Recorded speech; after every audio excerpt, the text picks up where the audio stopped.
रई और वो नेती, वो रस्सी हंडे में ही पड़ी रहती है, छाछ में ही मक्खन मक्खन लेकर लोग चले जाते हैं। और वो मटके में रई भी पड़ी है और वो डोरी भी पड़ी है। तो उसी तरह वासुकी नाग को भी वो डोरी, जरा विचार करिएगा कि ये पर्वत, ये वासुकी नाग, और इससे जब मंथन हो रहा होगा, वासुकी नाग का शरीर पर्वत की चोटों से रक्त समुद्र में गिर रहा था और वासुकी नाग के मुख से उफ नहीं निकल रहा था, उफ नहीं निकला।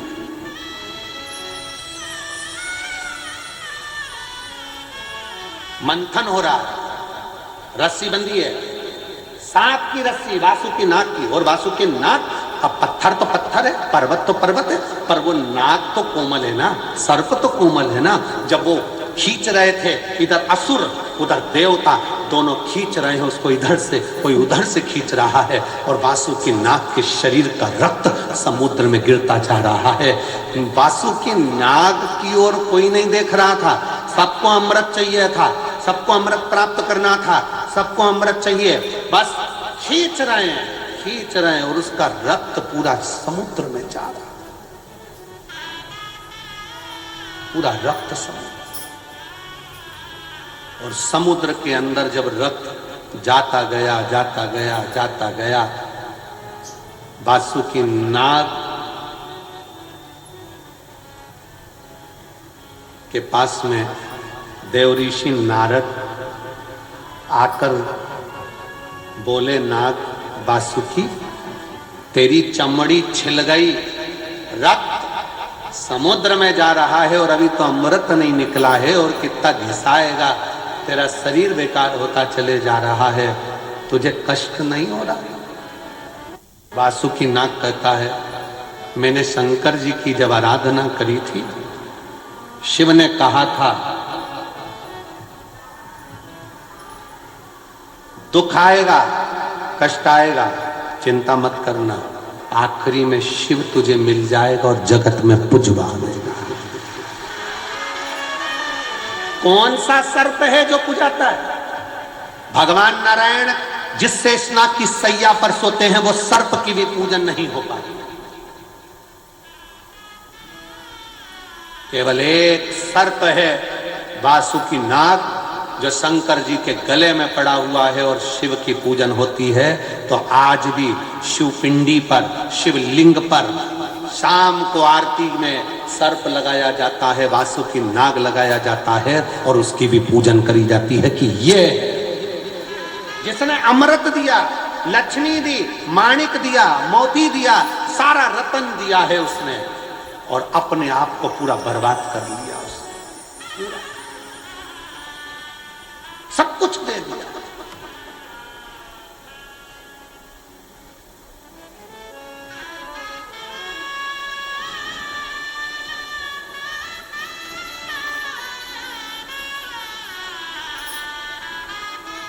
शंकर भगवान ने चंद्रदेव को भेजा वासुकी नाग के पास में, चंद्र जाओ वासुकी नाग के पास, उसका शरीर पूरा बेकार हो रहा है, घिस घिस कर उसका शरीर पूरा टूट रहा है, समुद्र में रक्त जा रहा है, चंद्र जल्दी जाकर उसको थोड़ा सा अमृत तत्व देगा।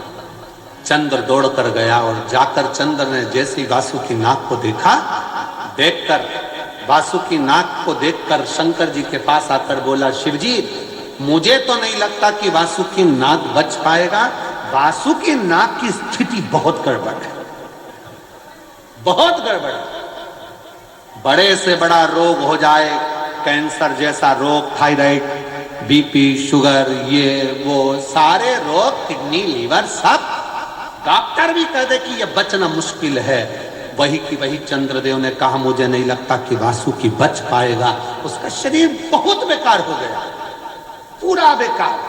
शंकर भगवान कहते हैं, चिंता मत कर चंद्र, देवताओं की दृष्टि अमृत कलश पर है, वासुकी नाग की दृष्टि मेरे चरण पर है, और मेरी दृष्टि वासुकी नाग पर है।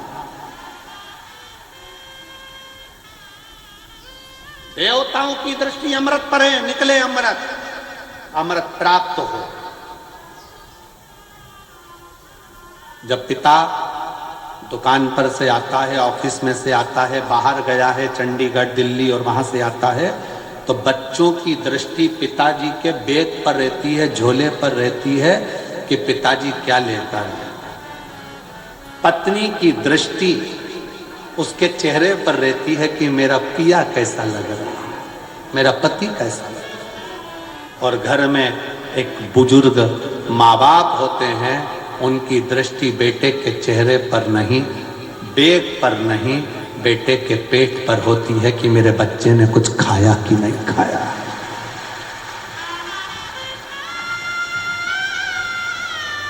बुजुर्ग माँ बाप की दृष्टि अपने बच्चे के पेट पर होती है। बेटा सुबह से गया था, कुछ खाया कि नहीं खाया तूने, कुछ खा लिया कर, दिन भर काम पर लगा रहता है, कुछ खाया कि नहीं खाया, कुछ लिया कि नहीं लिया, बेटा कुछ खाओ, ले कुछ पाओ।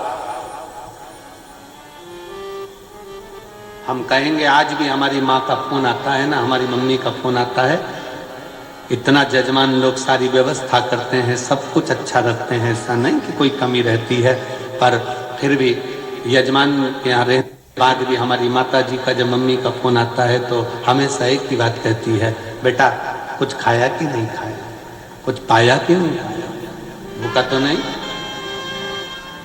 ये बुजुर्ग बच्चे की दृष्टि हाथ पर रहेगी, पापा थैले में क्या लेकर आए, पापा क्या लेकर आए, पापा क्या लेकर आए, टॉफी लाए, गुड़िया लाए, ये लाए, वो लाए, सामान लाए। पत्नी की दृष्टि तुम्हारे चेहरे पर रहेगी कि मेरा पिया कैसा लग रहा है, मेरा पति कैसा लग रहा है। और घर का बुजुर्ग बूढ़ा माँ बाप अपने बेटे का पेट देखता है, बेटा बहुत दुबला हो रहा है रे बाबू, कुछ खाया क्यों नहीं खाया, कुछ पाया,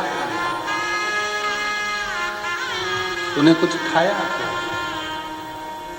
देवताओं की दृष्टि अमृत पर थी, अभी तक निकला क्यों नहीं है। वासुकी नाग का शरीर पूरा छिला जा रहा था, रक्त निकल रहा था, शरीर शिथिल हो गया था। नारद जी पूछ रहे हैं वासुकी बहुत कष्ट हो रहा होगा। वासुकी कहता है कष्ट जब होता जब मैं शंकर के चरण को नहीं देखता, मैं तो शिव की चरणारविंद में मेरी दृष्टि को लगा कर बैठा हूं। शिव चरणों में मैंने अपनी दृष्टि लगा, शिव चरण। कहते हैं वासुकी नाग से जब पर्वत नथा रहा था, उस मथने में शंकर भगवान नहीं आए। सारे देवता आए पर शिव नहीं आए। किसके लिए नहीं आए?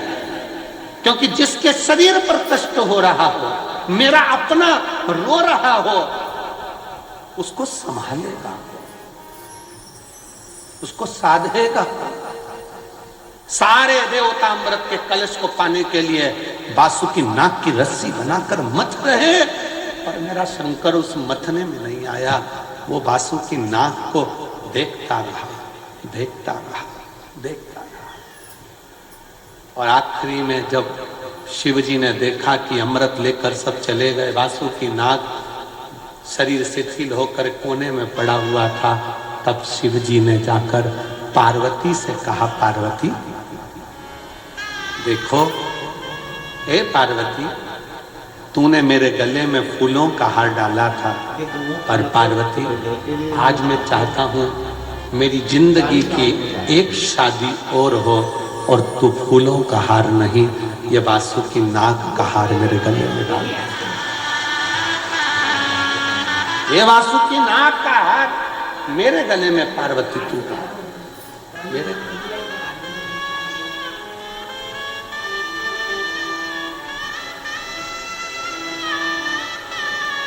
जैसे पार्वती जी ने वासुकी नाग को उठाया है, वासुकी नाग की आंख से जल गया।